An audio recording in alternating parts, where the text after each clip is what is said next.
පිරිමි විඳින්න නැති දුක් කාන්තාවන් විඳින ওই ගෑනුන්ට හැම වෙලාවෙම පුප්පගෙන ඉන්න එපා. මාසෙ ගානේ ලෙඩ වෙන දුක කාන්තාවක් විඳින ඒ දුක කොයි වගේ එකක්ද කියලා පිරිමි කවදාවත් දන්නේ නැහැ. දරුවෙක් මාස 10ක් බඩේ තියාගෙන ඉන්න දුක කොයි වගේ එකක්ද කියලා පිරිමියේ කීරෙන්වත් දන්නේ නැහැ.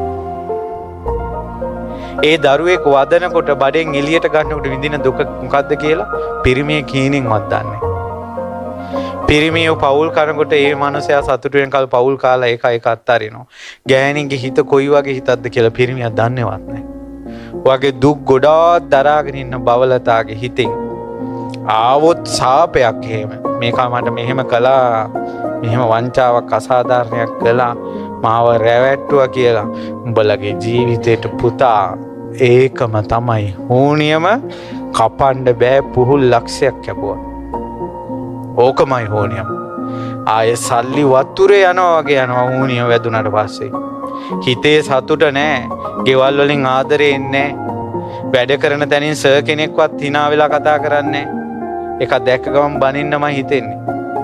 යාළුවන්ටවත් සපෝට් එකක් දෙන්න හිතෙන්නේ නෑ. සාප. ගෑනුත් එක්ක සෙල්ලම් කරන්න එපා කියන්නේ.